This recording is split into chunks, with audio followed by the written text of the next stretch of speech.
सच्चे हीरे की परख। एक राजा का दरबार लगा हुआ था। सर्दियों के दिन थे, इसीलिए राजा का दरबार खुले बगीचे में लगा था। रोज की तरह आज भी वैसे ही सभा चल रही थी। वही न्याय पाने पहुंचे कैच गांव के लोग सभा के चारों तरफ दूरी पर खड़े थे। उसी समय किसी अन्य राज्य से एक व्यक्ति आया और राजा से दरबार में मिलने की आज्ञा मांगी। उस व्यक्ति को राजा से मिलने की आज्ञा दे दी गई। वो व्यक्ति राजा के सामने गया, प्रणाम किया और अपने साथ लाए संदूक से एक जैसे दो चमकते हुए हीरे निकाले तथा राजा से बोला कि मैं इन दोनों हीरों को लेकर कई राजाओं के पास गया ये जानने के लिए कि इनमें से असली हीरा कौन सा है, लेकिन मुझे कहीं भी इसकी सही परख करने वाला नहीं मिला। कोई भी यह नहीं बता पाया कि इनमें से असली हीरा कौन सा है। आज आपके दरबार में हाजिर हुआ हूँ। अब यदि आपके राज्य या दरबार में कोई ऐसा व्यक्ति हो जो इनमें से असली की परख कर पाए तो मैं असली हीरा आपके शाही खजाने में रखवा दूंगा, और यदि कोई ना परख पाया तो इस असली हीरे की कीमत के बराबर आपको स्वर्ण मुद्राएं देनी होंगी। राजा ने उस व्यक्ति की बात मान ली। उन दोनों हीरो को राज्य सभा के बीच एक टेबल पर रखवा दिया गया। अब राज दरबार से एक से तजुर्बेकार अपना तजुर्बा परखने आए।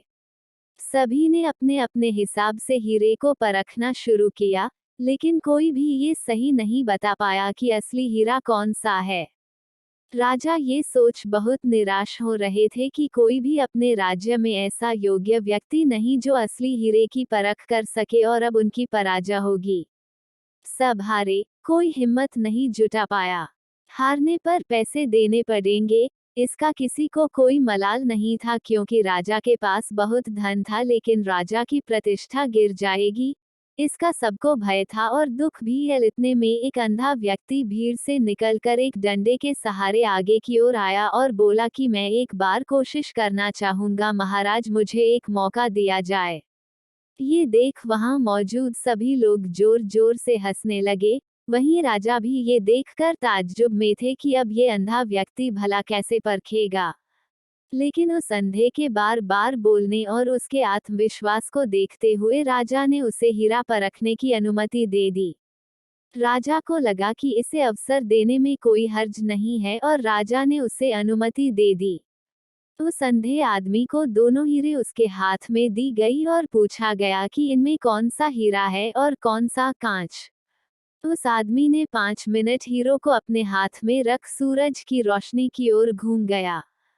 ठीक 5 मिनट में उस अंधे ने ये साबित कर दिया कि यह हीरा है और यह कांच।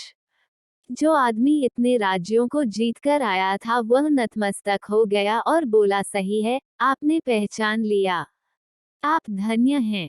अपने वचन के मुताबिक ये हीरा मैं आपके राज्य की तिजोरी में दे रहा हूँ। सब बहुत खुश हो गए और जो आदमी आया था वह भी बहुत प्रसन्न हुआ कि कम से कम कोई तो मिला परखने वाला। राजा बहुत खुश हुए कि इस आदमी ने हमारी लाज रख ली, लेकिन राजा सहित सभी ताज्जुब में थे कि आखिर जो कोई नहीं परख सका वो आपने बिना आंखों के कैसे परख लिया। राजा और अन्य सभी लोगों ने उस अंधे व्यक्ति से एक ही जिज्ञासा जताई कि तुमने ये कैसे पहचाना कि यह हीरा है और वह कांच।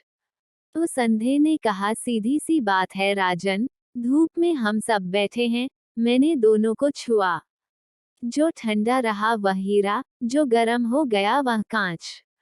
कहानी से सीख। इस कहानी से हमें पहली सीख ये मिलती है कि कुछ चीजें जीवन में ऐसी होती है जिन्हें समझने या परखने के लिए आंखों की जरूरत नहीं, यानी किसी के बाहरी दिखावे या पहनावे पर मत जाए।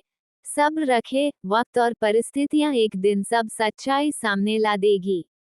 जो सच्चा है, अच्छा है, ईमानदार है, एक दिन उसकी परख जरूर कर ली जाएगी। यही बात हमारे जीवन में भी लागू होती है।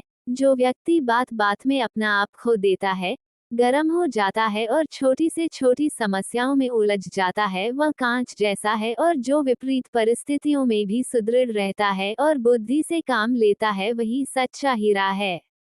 परिस्थितियां कैसी भी हों वो अपनी काबिलियत कभी नहीं छोड़ता।